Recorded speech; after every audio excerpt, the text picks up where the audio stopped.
Welcome to mind media the voice of India. Welcome to విశ్లేషణ with Ramana Muppala. నమస్తే రమణ గారు. నమస్కారం అండి. వస్తే చాలా రోజుల తర్వాత ఈరోజు షో అక్టోబర్ 29, 2025 షో మళ్ళీ శ్రోతలు ప్రేక్షకులు చూసేవారి ముందు వచ్చాము. ఈరోజు షో స్వామిత్వ అనే ఒక పెద్ద టెక్నాలజీ అండ్ ఒక ఇనిషియేటివ్ అనుకోండి, భారత ప్రభుత్వం చేసిన దాని గురించి ఒక స్కీము పట్టుకొచ్చాము. రమణ గారు దీని గురించి బ్రహ్మాండంగా కొన్ని, అంటే మనకి దీనివల్ల భారతదేశం ఎట్లా మారుతుంది కంప్లీట్లీ, దాని గురించి కొన్ని విషయాలు సేకరించి మీతో పంచుకుంటాము. సో అసలు ఈ స్వామిత్వ ఏంటండి? ఇది స్కీము. స్వామిత్వ అనేది ఒక స్కీమ్ ఇది. ఓకే. ఓకే.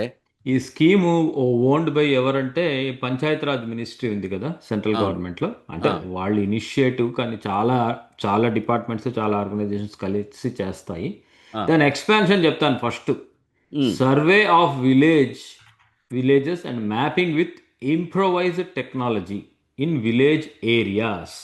ఆ విలేజ్ ఏరియాస్ని చాలాసార్లు విలేజ్ ఆబాది అని కూడా అంటూ ఉంటారు అన్నమాట. ఉమ్, అది ఏంటంటే ఇప్పుడు సింపుల్గా చెప్పాలంటే మీకు విలేజెస్లో ఇళ్ళు ఉంటాయి చూడండి, చాలా ఉమ్, విలేజెస్లో. ఉమ్. ఆ ఇళ్ళకి అసలు ఒక టైటిల్ అని కానీ, ఈ ఓనర్షిప్ రికార్డ్ కానీ అట్లాంటివి అసలు లేవు చాలా విలేజెస్లో, చాలా మటుకు లేవు. అంటే ఇప్పుడు ల్యాండ్ చాలా చోట్ల సో ఇప్పుడు పొలాలకు బేసికల్లీ ఉంటాయి. ప్రాపర్గా వాళ్ళ ఊరు వాళ్ళ ఇల్లు మ్యాప్ చేయటం అంటారా? మ్యాప్ మరి చేయడం మన తెలంగాణ ప్రభుత్వం కూడా ఏదో ధరణి చేసింది కదా? అది ఎంత ఆ ఊరికే సరైన ప్రాపర్టీ కార్డ్స్లో ఎట్లా అంటే, నేను అనేది ప్రాపర్టీ డాక్యుమెంట్స్ అంటే ఆ డాక్యుమెంట్స్ని తీసుకెళ్ళి బ్యాంకులో కనుక, ఉమ్, అంటే బయట ఏదో వడ్డీ వ్యాపారి దగ్గరికి వెళ్ళి పేపర్లు ఇచ్చి డబ్బులు తీసుకోవడం కాదు. ఉమ్. బ్యాంకుకి వెళ్ళి బ్యాంకులో ఇచ్చి బ్యాంకు దాన్ని ఆ టైటిల్ అదంతా అసెస్ చేసి నీ ప్రాపర్టీ ఇంత, నీకు ఇంత లోన్ ఇస్తున్నాను అని ఇచ్చేటట్టుగా అసలు ఎవరి దగ్గర లేవు. ఓకే. ఇది ఆ, ఇంటిని ఎప్పుడో కుదువ పెట్టారంటారు. అలాంటివి ఎవరు చేయటానికి అంత ఈజీ కాదు అన్నమాట ప్రాపర్టీస్ని. ఉమ్. సో సో అది ఓకే. అది ఒక పెద్ద ఇనిషియేటివ్ కింద స్టార్ట్ చేశారనమాట, ఇది సో స్వామిత్వ విలేజెస్ అంటే. భారతదేశంలో ఉన్న లక్షకు పైగా గ్రామాలన్నిట్లలో ఉంటది ఇది ఆ, మ్యాప్ చేయటం. అనేక లక్షల గ్రామాలు ఉంటాయి మనకి, ఉమ్. అన్నిట్లో మ్యాప్ చేయాలి అని మొదలెట్టారు అన్నమాట ఇది. అది దాని దాని ఉద్దేశం. కాకపోతే ఓకే. ఇప్పుడు మ్యాపింగ్ ఇప్పుడు ఎట్లా చేస్తారు మరి మ్యాపింగ్? టెక్నాలజీ ఎట్లా, ఇప్పుడు చెప్పండి, ఇది టెక్నాలజీ ఎట్లా వాడతారు, దీన్ని ఎట్లా మ్యాపింగ్ చేస్తారు, ఇంతకు ముందు ఎట్లా చేసేవారు ఇంతకు చెప్పండి. ముందు పాత రోజులు ఏం చేసేవాళ్ళు, చైన్ సర్వేయింగ్ అని ఉండేది. సర్వే వాళ్ళు వెళ్ళేవాళ్ళు చైన్లు తీసుకెళ్ళి ఇక్కడ ఈ కొలుస్తారు. కొలిచేవాళ్ళు. ఇది కొలిచి ఆ కొలతలన్నీ రాసి సర్వే చేసి, ఆ సర్వే నుంచి వచ్చే డేటాని తీసుకుని వాళ్ళు ప్రాపర్టీ పేపర్లను తయారు చేసేవాళ్ళు అన్నమాట. ఉమ్, ఉమ్. ఇప్పుడు అలా చేయాలంటే ఎంతమంది కావాలి? ఇన్ని విలేజెస్లో అట్లా మాన్యువల్గా చేయాలంటే చాలా ఎప్పటికవుతుంది అవసరం అది. అవుతుంది. అది అవును. అది ఎప్పుడో ఇట్లాంటి పనులు కూడా ఎప్పుడో 70 ఏళ్ల క్రితం చేశారనమాట. సో అందుకని వీళ్ళు ఏంటంటే ఫాస్ట్గా చేయటం కోసం అని చెప్పి ఆ, కొత్త టెక్నాలజీ, అంత జియోస్పాటియల్ టెక్నాలజీని ప్లస్ అన్ని చోట్ల డ్రోన్స్ని వాడి, డ్రోన్స్ తోటి ఆ మ్యాప్ని centimetres accuracy, up to centimetre accuracy వరకు దాన్ని ల్యాండ్ మ్యాప్ చేసి ఇవన్నిటికీ కలిపి వాళ్ళు కంటిన్యూస్లీ రివైవ్ చేసే సెంటర్స్ ఉంటాయన్నమాట. వాటిని ఏమంటారంటే మోస్ట్ ఇంపార్టెంట్ అదే అసలు వీటి, ఈ దాంట్లో నేను ఆ పేరు ఉన్నట్టుండి మర్చిపోయాను అన్నమాట. కంటిన్యూస్ ఆపరేటింగ్ రిఫరెన్స్ సిస్టమ్ అని నెట్వర్క్, ఒక నెట్వర్క్ ఆఫ్ స్టేషన్స్ అలాంటివి తయారు చేసి ఓకే.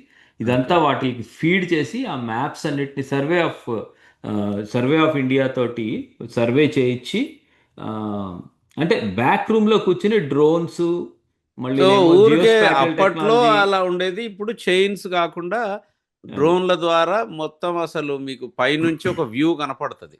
అది సో మ్యాపింగ్ తయారు చేసి ఈ మ్యాప్స్ తోటి తర్వాత ఏం చేస్తున్నారంటే, దానికి ఒక ప్రాసెస్ ఉంది. యాజ్ వి ఉమ్. ముందుకెళ్ళిన తర్వాత చూద్దాం. చివరికి ఎండ్ గోల్ ఏంటంటే ప్రతి ఒక్కళ్ళకి ఒక ప్రాపర్టీ కార్డుని జనరేట్ చేస్తారనమాట. వండర్ఫుల్. అది ఆ జనరేట్ చేసిన ప్రాపర్టీ కార్డ్ కూడా డిజిటల్ లాకర్ అని ఉంది కదా, డిజీ లాకర్ అని. ప్రతి అవును. ఒక్కళ్ళకి ఇప్పుడు మీకు ఆధార్ కార్డు ఉంటే కనుక మీ ఓన్ డిజీ లాకర్ ఉంటుంది. ఓకే. అందులోకి ట్రాన్స్ఫర్ చేసి పెడతారు మీ పెడతారు. ప్రాపర్టీ లాక్ సో, అనమాట. మన ఆధారు, మనది డీటెయిల్ చెప్తే ఇతనికి ఒక ఇల్లు ఉంది. ఇతని వర్త్ ఇంత అన్నది తెలుస్తది. చూస్తుంది బ్యాంక్. దాన్ని మానిటైజ్ ఇక చేసుకోగలుగుతారు. దాన్ని ఇన్నాళ్ళు అసలు రకరకాలుగా చేయొచ్చు. అది అవును. యాహ్! ఇన్నాళ్ళు అసలు ఓకే. వాళ్ళు మానిటైజేషనే చేసుకోలేకపోతున్నారు విలేజెస్లో వాళ్ళు. అవును. ఇప్పుడు మానిటైజ్ చేసుకోగలుగుతారు అనమాట. అది యాహ్! సో, అంత అంటే హై లెవెల్ ఎట్లా ఇది చెప్పుకోవాలంటే దీన్ని అనమాట. జీపీఎస్ దీన్ని అంటే ఇంప్లిమెంటేషను? ఇంప్లిమెంటేషన్ సింపుల్గా ఫ్యూ స్టెప్స్ అన్నమాట. అది చెప్పడానికి సింపుల్ కానీ కానీ ఛాలెంజెస్ ఉంటాయి. ఫస్ట్ ఏంటంటే ఇది ఒప్పుకోవాలి కదా సో, స్టేట్. ఇప్పుడు యాహ్! నీ okay. Memorandum constitutionally of agreement. Okay. Constitutionally centre వెళ్ళిపోయి ఏది కావాలంటే అది చేయటం ఉండదు కదా. ముందు స్టేట్ ఆ! గవర్నమెంట్ తోటి ఒక మెమోరాండమ్ ఆఫ్ అండర్స్టాండింగ్, తర్వాత ఏమో ఇప్పుడు పైలట్ ఫేజ్ ఏముంది, ఇప్పుడు ఫుల్ ఫేజ్కి వెళ్ళిపోయింది. ఐడెంటిఫికేషన్ ఆఫ్ విలేజెస్, ఏ విలేజ్ని ఈ సరే ఈ స్టేట్లో ఏ విలేజ్ని చేద్దాం. స్టేట్లో ఉండే విలేజ్లన్నీ ఒకేసారి చేయలేరు కదా అది. తర్వాత స్టేట్స్లో వాటిలో రూల్స్ యాక్ట్స్ ఏవో ఉంటాయి కదా, వాటిలన్నిటిని అమెండ్మెంట్స్ చేయించాలి స్టేట్లలో. కొన్ని స్టేట్స్లో డ్రోన్ బేస్డ్ సర్వే ఒప్పుకోవటం వంటికి అన్ని రూల్స్ మార్చాలి. కొంచెం రూల్స్ మార్పించి స్టేట్స్ తోటి ఆ తర్వాత ప్రాపర్టీ కార్డ్స్ని ఆర్ యాక్సెప్టబుల్ థింగ్స్ కింద వాళ్ళు రూల్స్ పాస్ చేసుకోవాలి. అన్నిటినీ తీసుకు స్వామిత్వ స్కీమ్ కిందకి తీసుకొస్తారు. సో, దీంట్లో సో నాకు నచ్చింది నంబర్ 6థ్ స్టెప్ బాగుందండి. ఈ స్లైడ్‌లో. అనమాట. ట్యూనా పౌడర్ అంటే ఇండ్ల మధ్యలో గూడా ఒక క ఆహా, అది అది అది ఏశారు. కాకపోతే ఇక్కడ ముందు విలేజెస్లో మీటింగులు పెడతారు అన్నమాట వీళ్ళు. అదే ఆ, వాళ్ళకి చెప్పి అది డిస్ప్యూట్స్ అన్ని రిజాల్వ్ చేసుకొని ఆ డిమార్కేషన్ ఆఫ్ అబాది ఏరియా అండ్ హ్మ్. చున్నా మార్కింగ్ ఆఫ్ రూరల్ ప్రాపర్టీస్. నచ్చిందది. అది సో తర్వాత పెద్ద ఇదంతా ఇంకా అన్మాన్డ్ కదా. మనుషులు వెళ్ళి ప్రతి చోట అవును. తిరిగి చేయకుండా అవును. అవును. అన్మాన్డ్గా లార్జ్ స్కేల్ ఈ యాహ్! ఇందాక నేను చెప్పిన సెంటర్లు మళ్ళీనేమో ఈ డ్రోన్స్ కలిపి వాటిల్ని మ్యాప్ చేస్తారు అనమాట. మ్యాప్లు ఎవరు క్రియేట్ చేస్తారు? ఆ సర్వే ఆఫ్ ఇండియా ఉంది ఇందులో. మ్యాప్ సర్వే ఆఫ్ ఇండియా ఉంది, వాళ్ళు బాగా ఇన్వాల్వ్ కూడా చేస్తారు. అనమాట. Okay. Ground verification of maps ఏమో డ్రోన్ సర్వే టీమ్స్ చేస్తాయి. ఈ కరెక్షన్ ఇవన్నీనేమో ఆ సెంటర్లో వాళ్ళు చేస్తారు అనమాట పోస్ట్. వండర్‌ఫుల్. తర్వాత ఎంక్వైరీ ప్రాసెస్, ఏవైనా డిస్ప్యూట్స్ అలాంటివి అన్నమాట. హ్మ్. ఫైనల్ ప్రాపర్టీ కార్డ్స్ని జనరేట్ చేయటము, వాటిని డిజిటల్ ఇస్తారు. యాహ్! ప్లాట్ఫామ్స్లోకి upload. Digital platform, government digital platform ఏంటంటే డిజీ లాకర్. యాహ్! సో, మరి దీని బెనిఫిట్స్? బెనిఫిట్స్ ఇన్యూమరబుల్ అనమాట. ఇంకా అనమాట ఫస్ట్ ఆఫ్ ఆల్ ఏంటంటే నాకు ఇల్లు ఉంది అని చెప్పుకొని ప్రాపర్టీ కార్డ్ ఉంటుంది. సో రైట్, నీకు first of all right to property నీకు అనమాట అది. హ్మ్. ఆ, దాన్ని ఉపయోగించుకుని బ్యాంకుల్లో, ఫైనాన్షియల్ ఇన్స్టిట్యూషన్స్లో ప్రాపర్టీస్ లోన్స్ అప్లై చేసుకోగలుగుతారు. ఇంకోటి ఏంటంటే ఇది నా ఇల్లు, ఈ ల్యాండ్ నువ్వు ఆక్యుపై చేసావు, ఈ ల్యాండ్ ఈ సెంటీమీటర్ నువ్వు పీకేసుకున్నావు, అది ఆ గొడవలు అన్నీ ఉండేవి. చాలా ఎక్కువ గొడవలు ఉంటుంటాయి విలేజెస్లో కదా ఇచ్చిన ల్యాండ్స్ వాటి మీద. హ్మ్. సో ఆ ప్రాపర్టీస్ డిస్ప్యూట్స్ని ఈజీగా రిజాల్వ్ చేయగలుగుతారు. ఇంకా లాస్ట్ ఏంటంటే టైటిల్స్. ఇన్నాళ్ళు అసలు టైటిల్ అంటే ఏంటో తెలియదు. విలేజ్లో ఉండే చాలా చోట్ల ఇళ్ళు కట్టుకున్నారు, ఇది నా ఇల్లు అని ఏదో అక్కడి నుంచి ఇక్కడ వరకు నా ఇల్లు అని వేలుతోటి రాసుకుని ఆ టైప్లో అనమాట. అట్లా కాకుండా ఇప్పుడు హ్మ్. క్లియర్గా ఒక టైటిల్ ఉంటుంది, దానికి ఒక సైజ్ ఎంత ఉంది, కరెక్ట్గా ట్రాన్స్పరెన్సీ తోటి మీకు సో, ప్రతి అన్నీ ఉంటాయి. ఒక్కళ్ళకి ఇది నా ఇల్లు, ఇది ఉమ్, నీ ఇల్లు, ఈ తగాదాలు సగం తగ్గిపోతాయి. సగం తగ్గిపోతాయి అనమాట అది. తర్వాత బ్యాంకుకి కూడా క్లియర్‌గా ఓకే. ఇంకోటి ఏంటంటే ఇప్పుడు ఇన్నాళ్ళు అసలు పంచాయతీలు ప్రాపర్టీ ట్యాక్స్ ఎలా వేస్తుందా, దానికి ఒక పద్ధతి అది అవును. ఏది లేదు కదా. ఇప్పుడు ఏంటంటే ఓ ఇంత ల్యాండ్, ఇంత ఇల్లు ఉన్న వాళ్ళు, ఇంత ల్యాండ్ ఉండి ఇంత ఇల్లు ఉన్న వాళ్ళు ఇంత ప్రాపర్టీ ట్యాక్స్. సో వాళ్ళు గ్రామ పంచాయతీలకు కూడా లోకల్గా వాళ్ళంతటా వాళ్ళు జనరేట్ చేసుకోగలిగే రెవెన్యూ ఉంటుంది అనమాట. అది వాళ్ళ లోకల్ డెవలప్మెంట్ చేసుకోవడానికి పనికొస్తుంది కదా, అవును. అదొకటి సో, ఇట్స్ వెరీ బిగ్ అనమాట. ఇనిషియేటివ్ అండి ఇది. అది సో యాహ్! ఇది క్రియేషన్ ఉందనుకోండి, యాక్యురేట్గా ల్యాండ్ రికార్డ్స్ని జిఐఎస్ మ్యాప్స్ తోటి, జియోస్పాటియల్ హ్మ్. డేటా తోటి అది క్వాలిటీ పెరుగుతుంది కదా గ్రామ ఓహ్! పంచాయత్. అబ్సల్యూట్‌లీ. అది అబ్సల్యూట్‌లీ. సో, అదొకటి. ఓవరాల్‌గా రెవెన్యూ కలెక్షను ఇది అండ్ సో వాళ్ళకి గూడా డబ్బులు మోడీ పెంచుతాయి. గారు ఏమన్నారంటే దిస్ విల్ అన్లీష్ అంటే 100 లక్షల కోట్లు బయటకొస్తది. వస్తది. ఎకానమీలోకి బయటికి రావటం కాదు, ఈ అన్‌లాక్ ఎకనామిక్ అయితది. జనరేషన్ వంద అదే. లక్షల కోట్లు అవుతుంది మొత్తం అయ్యేటప్పటికి అన్నారు. అన్‌లాక్ అవుతదిది. ఇది దాన్ని. ఓకే. సో, ఇప్పుడు ఏ స్థాయిలో ఎప్పుడు ఇది మొదలు పెట్టారా? ఎక్కడెక్కడున్నారు? 2020లో మొదలు పెట్టారు ఇది. ఆ మ్యాప్లో మీకు స్క్రీన్ 5 మీద ఏళ్లయింది. కనపడుతోంది ఆ! కదా, అది ఆ! పైలట్ ఫేజ్లో 2021లో కొన్ని స్టేట్స్ చేశారు. మన హ్మ్. తెలుగు స్టేట్స్లో ఆంధ్రప్రదేశ్, కర్ణాటక, మహారాష్ట్ర, మధ్యప్రదేశ్, ఉత్తరప్రదేశ్, ఉత్తరాఖండ్, పంజాబ్, రాజస్థాన్, హర్యానా ఉన్నాయి. ఫస్ట్ ఉమ్, ఫేజ్లో చేసినప్పుడు అనమాట, పైలట్ ఫేజ్లో. అది ఉమ్హు. అప్పుడు జస్ట్ మొత్తం ఒక 50,000 పల్లెటూళ్ళని పైలట్ కింద తీసుకుని చేశారు వాటిల్లో అనమాట.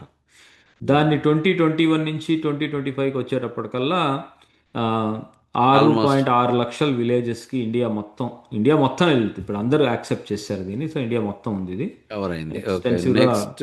కార్స్ నెట్వర్క్ అందులో ఒకసారి వెనక్కి వెళ్ళండి. అందులో యా, మోస్ట్ ఇంపార్టెంట్ ఏంటంటే సిఓఆర్ఎస్ నెట్వర్క్ ఉందే, అవును. వాళ్ళు ఆ నెట్వర్క్ క్రియేట్ చేయడం ఇక్కడ ఇంపార్టెంట్. ఆ స్టేషన్స్ ఉంటాయి, వాళ్ళు దీన్ని మొత్తం మ్యాప్స్ని, సర్వేని, డేటాని అవన్నీ యాక్యురసీ చేసేదంతా అనమాట. 567 స్టేషన్స్ ఉన్నాయి. అవి ఎంత ఎక్స్పాండ్ అవుతుంటే అంత తొందరగా అవుతూ ఉంటాయి అన్నమాట ఇవి. ఓకే. సో సో ఇది ఏంటంటే నాకు తెలిసినంత 2024 జూలై వరకే దొరికింది అబ్బాబ్బాబ్బా, నాకు. 3.5 లక్షల విలేజెస్ కి నోటిఫికేషన్ వెళ్తే 3 లక్షల డ్రోన్ ఫ్లయింగ్ అయిపోయింది ఆల్రెడీ. 3 లక్షల అన్నమాట. ఇది ఇంకా ఎక్కువే అయి ఉంటుంది. నేను 2024 జూలైది చెప్తున్నాను, జూలై సంవత్సరం చెప్తున్నారు. క్రితం సో డేటా ఇది. ప్రాపర్టీ కార్డ్స్ ఆ టైంకి 1,30,000 విలేజెస్లో ఇచ్చేశారు అనమాట, లాక్ విలేజెస్లో. Number of property cards total అప్పటికి 2 కోట్లు జనరేట్ సో చేశారనమాట. మీకు వచ్చే సంవత్సరం ఎండింగ్ కల్లా 6 లక్షల్లో 5 లక్షల వరకు కూడా అయిపోవచ్చు మరి. యా, ఎన్ని మ- లక్షలు ఉన్నాయి విలేజెస్, నాకు అకౌంట్ లేదు. 6 లక్షల చిల్లర ఉన్నాయి. విలేజెస్ మొత్తం అంతేనా? ఇదిగోండి, 6,62,000 విలేజెస్. అది సగం మొత్తం కాదు, అయిపోయినట్టే. అది మొత్తం కాదండి. అది వాళ్ళు లేదండి, అంటే నేను బయట కూడా ఎప్పుడో మ్మ్హ్మ్. ఓకే. పూర్వకాలంలో 5 లక్షల విలేజ్లని మేము వినేవాళ్ళం. మ్మ్. ఎందుకు మనం షోలో అడగొచ్చు ఒకసారి. నంబర్ చూద్దాం తర్వాత ఆ ఒక ఆరు స్టాటిస్టిక్ లక్షల 49,481 విలేజెస్. ఇండియాలో. ఓకే. గూగుల్ జెమిని ఒకటి చెప్పేస్తున్నాడు, ఇది ఒకటి భలే. ఆ, ఆరు ఓకే. లక్షల 49,000 విలేజెస్ ఉన్నాయి. ఓకే. సో సో మొత్తం కవరేజ్ అయితే ఉంది. అయిపోయింది, అంటే అయిపోయింది. విలేజ్ ఉంది కదా అని చెప్పి మొత్తం అయిపోయింది అనుకోకూడదు. విలేజ్ లో యా, కొంత పార్ట్ కొన్ని కొన్ని చేయగలుగుతున్నారు, ఇంకా కొన్ని కొన్ని. చేయాల్సినవి ఉంటాయి. ఇది పెద్ద ఎఫర్ట్, ఇది అంత తొందరగా కరెక్ట్, అవుతుంది కరెక్ట్. అనుకోకూడదు. చాలా చాలా విశేషాలు ఉంటాయి ఇందులో అన్నమాట. చాలా అంటే ఛాలెంజెస్ కూడా ఉంటాయి అన్నమాట. ఛాలెంజెస్, అదే ఇప్పుడు నా నెక్స్ట్ ప్రశ్న, ఏంటి ఛాలెంజెస్? ఛాలెంజెస్ ఏంటంటే దీనికి వీళ్ళు ఇప్పుడు ఆపోజ్ చేసే వాళ్ళు ఛాలెంజెస్ అని అంటాను నేను. బాబోయ్, ఇదంతా ఇప్పుడు రాజకీయ నాయకులు ఎట్లా అంటే, ఇది ఎప్పుడు క్లియర్గా రాకుండా కాస్త పెంట ఉంటేనే పెంటను క్లీన్ చేయడానికి వీలవుతుంది, తగాదాలు పెట్టుకుంటేనే నా దగ్గరకు వస్తారని ఎమ్మెల్యే లాంటి వాళ్ళు అనుకుంటారు. అట్లాంటివి ఉంటూనే ఉంటాయి. ఉన్నా కూడా ఏమవుతుందంటే ఇక్కడ ఇక్కడ ఎట్లా ఉంటుందంటే ఒక విలేజ్ వాళ్ళకి అయిపోయింది అనుకో, వాళ్ళ విలేజ్లో ఉండే వాళ్ళకి ఈ లోన్స్ రావటము, వాళ్ళ ఎకనామిక్ ప్రాస్పెరిటీ పెరుగుతుంది అనుకో, రెండో వాళ్ళు ప్రెషర్ పెడతారు. అప్పుడు కుదరదు అట్లా. ఏమవుతుందంటే ఒక స్టేట్ ఇది ఇన్వెస్ట్మెంట్స్లో కూడా నాకు వచ్చి ఇప్పుడు మన మామూలు ఐటీలో నాకు వచ్చింది ఆరకిల్ కార్పొరేషన్ నా దగ్గర పెట్టాడు గూగుల్ అని వీళ్ళు కొట్టుకోట్ల చీఫ్ మినిస్టర్స్, అలానే అవుతుంది ఇది కూడా. ఎంత తొందరగా చేసుకుంటే వాళ్ళకి అంత ప్రాస్పెరిటీ కాబట్టి కొంచెం తొందర పడతారు. ఎంత తొందరపడ్డా కూడా ఇందులో కొంత ఆ, కష్టం, కొంత ఫైనలైజ్ చేయడం ఛాలెంజెస్ అయితే కష్టం ఉన్నాయి. అంటున్నారు. ఓకే, 3 లక్షల చేయటం, విలేజెస్ ని వాళ్ళు డ్రోన్ ఇంటిగ్రేట్ సర్వే చేయడం. చేయగలిగితే ప్రాపర్టీ కార్డ్స్ ఏమో ఓన్లీ 161,000కి చేయగలిగారు అన్నమాట. ఎందుకంటే అది ఇంకా క్లారిటీ అది రాలా. అది మిగతా 1,50,000 ఎందుకు చేయలేకపోయారంటే వాళ్ళు ఆ టెక్నాలజీ డేటా కలెక్షన్ కంప్లీట్ అవ్వలేదు, లేకపోతే పోస్ట్ సర్వే అయిపోయిన తర్వాత అడ్మినిస్ట్రేటివ్ స్టెప్స్ ఉంటాయి అన్నమాట. నిజంగా గ్రౌండ్కి వెళ్ళి ఇది ట్రూతా కాదా, ఇది కరెక్టా కాదా, ఇట్లాంటివన్నీ రీకన్సిలియేషన్స్, పబ్లిక్గానేమో డ్రాఫ్ట్గా ఉండే మ్యాప్స్ని అనౌన్స్ చేయాలి, ఎనీ అబ్జెక్షన్స్ ఏమైనా ఉంటే చూడాలి, ఫైనల్ వ్యాలిడేషన్ చేయాలి. అట్లా అట్లాంటివి ఉంటూ ఉంటాయి అన్నమాట. అవన్నీ ఏంటంటే పల్లెటూర్లతోటి అక్కడ ఉండే వాళ్ళ సెన్సిటివిటీస్ తోటి అన్నిటితోటి ముడిపడి ఉంటాయి కదా, అదొకటి. ఇంకోటి ఏంటంటే ఎన్ని డిపార్ట్మెంట్స్ కలిసి వర్క్ చేయాలి ఇందులో. ఒకటి కాదు, సెంట్రల్ గవర్నమెంట్లో ఉండేదేమో ఇప్పుడు ఇది యాక్చువల్లీ ఓనర్షిప్ వీళ్ళు చేస్తున్నారు, కానీ పంచాయతీరాజ్ మినిస్ట్రీ సెంట్రల్ గవర్నమెంట్లో ఎన్ని డిపార్ట్మెంట్సో కావాలి వాళ్ళకి అనమాట. Ministry of Panchayat Raj oversight, survey of India వాళ్ళు టెక్నికల్ ఎగ్జిక్యూషను, తర్వాత ప్రతి స్టేట్ గవర్నమెంట్లో రెవెన్యూ పంచాయతీరాజ్ డిపార్ట్మెంట్స్ ఉంటాయి, లోకల్ అడ్మినిస్ట్రేషన్స్ వాళ్ళ లీగల్ వ్యాలిడేషన్స్ ఇలాంటివన్నీ ఉంటాయి అన్నమాట. ఇంకోటి ఏమో ఫెయిల్యూర్ డేటా హ్యాండ్ ఓవర్ వాళ్ళు ఇవ్వటంలో, వ్యాలిడేషన్లో లేట్లు అవ్వచ్చు, ఉంటది, అవును. ఇలాంటివన్నీ అన్నమాట. అవి ఛాలెంజెస్. ఓకే. ఎందుకంటే స్వామిత్వ మెయిన్గా ఏంటంటే ఇదంతా లీగలైజ్ చేస్తున్నావు, ఇన్ఫార్మల్ కరెక్ట్. Land correct. యూసేజ్ని లీగలైజ్ చేయటం లీగలైజ్ కదా. చేస్తున్నాము. ఆ, అదంతా మరి ఎవరో ఒకళ్ళు కొట్లాటలు పెట్టే వాళ్ళు ఉంటారు. అవును. కొంతమంది వెస్టెడ్ ఇంట్రెస్ట్స్కి వాళ్ళకి వేరే వాళ్ళ ల్యాండ్ని వాడుకుంటున్న హ్మ్. సిచ్యువేషన్స్ ఇంకా ఉంటాయి. ఉండకపోవచ్చు ఉంటాయి. ఇది చేసిన తర్వాత. సో అవును. వాళ్ళు అడ్డుపడచ్చు. అవును. ఇట్లాంటివన్నిటిని. ఇంకోటి ఏంటంటే ఇది ఒకళ్ళెవరో ఇది పోలీస్ టైప్ కాదు కదా, సెంట్రల్ గవర్నమెంట్ హే ఇది నేను చేస్తున్నా అవునవును. నువ్వు తప్పుకో అంటానుకుండదు. అన్ని రకాల వాళ్ళందరితోటి సామరస్యంతో వెళ్ళి చేస్తున్నారు కాబట్టి టైం పడుతుంది. అప్పటికి బాగానే చేశారు ఇప్పటివరకు. మీరు స్టేటస్ చూస్తే కనుక ఇది ఇప్పటివరకు అన్నమాట. Property card function full title deed అన్నమాట. దాన్ని అది టైటిల్ డీడ్ కింద వాడతారన్నమాట. డిపెండ్స్, టెక్నికల్ యాక్యురసీనే కాకుండా అది స్టేట్ గవర్నమెంట్ యొక్క లీగల్ ఫ్రేమ్వర్క్లో కూడా రికగ్నిషన్ ఉంది. అంటే ఏంటి, వాళ్ళు ఏమైనా లాస్ ఉన్నాయనుకో ఆ లాస్ పాస్ చేసుకోవాలి వాళ్ళు. మా స్టేట్లో ఇవాళ నుంచి హ్మ్. ఇట్లాంటి ఈ టైప్లో జనరేట్ చేసిన ప్రాపర్టీ కార్డ్ ఇది లీగల్ అని ఒక లా పాస్ చేసుకోవాల్సి వస్తుంది. అట్లాంటివన్నీ ఇవన్నీ కలిపి అవి వాళ్ళకి పెద్ద ఛాలెంజెస్ అవి. ఎందుకంటే ఇది ఒక్క చిన్న ఏదో పంచాయతీరాజ్ డిపార్ట్మెంట్ కాదు కదా, సెంట్రల్ స్టేటు లోకల్ బాడీస్ అన్నీ కలిపి చేస్తున్న కోఆర్డినేటెడ్ ఎఫర్ట్ అది అన్నమాట. సో ఇంతకు ముందు లాస్ట్ నా ప్రశ్న, మీరు భూ ఆధార్ పైన మనము ఒక షో చేశాము. మ్మ్. దానికి దీనికి డిఫరెన్స్ ఏంటి? భూమికి కూడా అప్పుడు ఏమన్నారంటే మీరు ఒక ఆధార్ కార్డ్ లాగా ఐడి ఇస్తున్నారు. మ్మ్. ఆ, మనకెట్లా మనుషులకు ఆధార్ ఎట్లుంటుందో భూమికి కూడా ఆధార్ ఉంటుంది అన్నారు మీరు. అవును, మంచి క్వశ్చన్ అడిగారు మీరు. యా. అది ఏంటంటే కాంప్లిమెంటరీ ఈ పనికి అన్నమాట. అంటే ఇదేమో ప్రాపర్టీ కార్డ్ జనరేట్ చేస్తుంది, కానీ ఈ ప్రాపర్టీ కార్డ్కి ఒక యునీక్ ఆధార్ కార్డ్ లాగానే అసలు భూ ఆధార్ అనేది కామన్ నేమ్. దాని పేరు యాక్చువల్లీ ఏంటంటే unique land parcel identification number. ఒక 14 డిజిట్ యునిక్గా. ఎట్లా ఆ 14 డిజిట్ కూడా యునిక్గా ఎలా జనరేట్ చేస్తుందంటే కోఆర్డినేట్స్ తీసుకుని, XYZ కోఆర్డినేట్స్ తీసుకుని జనరేట్ చేసేది ఒక భూ ఆధార్ కార్డ్ అని చెప్పాం కదా. మ్హూ. అది అది ఏంటంటే అది దీని మీద ఇప్పుడు వీళ్ళ ప్రాపర్టీ పార్సెల్స్ అంటారు వీళ్ళవి కూడా కదా. ఇప్పుడు ఈ ప్రాపర్టీ కార్డు తయారు చేసిన చోట దాని మీద భూ ఆధార్ కార్డుని జనరేట్ చేయొచ్చు. కాకపోతే అది మ్యాండేటరీ కాదు. కొన్ని స్టేట్స్, మధ్యప్రదేశ్ లాంటి స్టేట్ ఉందన్నమాట, వాళ్ళు రెండింటిని వాళ్ళు ఇంప్లిమెంట్ చేస్తున్నారు బాగా. మధ్యప్రదేశ్ ఒకటి, లడక్, జమ్మూ అండ్ కాశ్మీర్ వాళ్ళు ఆ, మ్. వాళ్ళు ఈ భూ ఆధార్ కార్డుని కూడా స్వామిత్వ స్కీమ్తో పాటు జనరేట్ చేయిస్తున్నారు. అది సో ఫ్యూచర్లో అన్ని స్టేట్లు చేస్తాయి అవి అన్నమాట. అది చేస్తే ఏమవుతుందంటే ఈజీ ఐడెంటిఫికేషన్లా ఉంటుంది. ఎక్కడ కూర్చున్నా కూడా ఇది ఈ భూమి అక్కడ ఉన్నది ఈ పర్టికులర్ నెంబర్ తోటి వచ్చేస్తుందని ఉంటుంది. బట్ అది ఏంటంటే అది మ్యాండేటరీ కాదు. ఆ, ఇవి చెప్పా కదా ఇందాక, ఛాలెంజెస్ అన్ని ఆర్గనైజేషన్స్ కలిసి చేయాలని. ఇది ఇంకో ఎక్స్ట్రా ఛాలెంజ్ అవుతుంది. కానీ కొన్ని స్టేట్స్ చేస్తూనే చిన్నగా అన్ని స్టేట్లు అవి కూడా చేస్తాయి.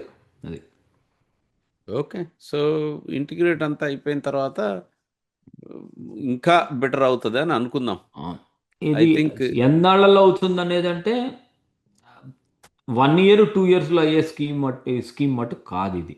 చాలా ఇన్ని ఛాలెంజెస్ తోటి అవుతూ ఉన్నప్పుడు ఏమవుతుందంటే స్కేల్ అయిపోతూ ఉంటుంది. కొంత అవగానే ఇప్పుడు ఫర్ ఎగ్జాంపుల్ ఒక స్టేట్లో ఒక అంటే ఇది స్టేట్ లెవెల్ వదలటం నాకు నచ్చలేదు, బట్ దట్స్ ఓకే. మళ్ళీ స్టేట్లు అది గొడవ పడతాయి. యా. అట్లా ఈ అనుకోకూడదు కదా. మన యా, యా. భారత్ కాన్స్టిట్యూషన్ ప్రకారం ఎవరి రైట్స్ వాళ్ళకు ఉంటాయి. ఏదో సో అంటారులేండి అది మళ్ళీ. అంటే ఇప్పుడు మళ్ళీ కాంగ్రెస్ రూలిత ప్రాంతం అయితే మళ్ళీ వాళ్ళ రూలింగ్ మా పాలితం, మే ఇష్టం, మేము ఏమో చేసుకుంటాం. అలాంటివి ఉన్నా కూడా అందరూ అవన్నీ. ఒప్పుకుంటున్నారు. బియాండ్ పాలిటిక్స్ అందరూ ఒప్పుకుంటున్నారు. ఎందుకంటే ఇందులో వాల్యూ, వాళ్ళకి ఉపయోగపడే వాల్యూ ఉంది. అందుకని యా. పార్టీ పాలిటిక్స్కి వెళ్లకుండా అందరూ ఒప్పుకుంటున్నారు దీన్ని అన్నమాట. ఓకే. అది మంచిదే అది. సో ఇంకొక 2 yearsలో దీని యొక్క ఫలితాలు మనం చూస్తామని అనుకుంటున్నా అండి నేను యా, కూడా. అంతా అయినా అవ్వకపోయినా ఫలితాలు మటుకు చూస్తాం దీన్ని. ఓ వండర్ఫుల్. వండర్ఫుల్. యా. ఓకే. మరొకసారి ధన్యవాదాలు. అసలు అద్భుతమైన షో ఇది. శ్రోతలకి మీరు యూట్యూబ్లో కానీ ఎక్కడ చూసినా కామెంట్స్ పెట్టండి. దిస్ ఈజ్ యునో చాలా ఇంపార్టెంట్. అండ్ మళ్ళీ లాంగ్ టైం తర్వాత తిరిగి వచ్చాము. ధన్యవాదాలు. ధన్యవాదాలండి. Mind Media, the voice of India.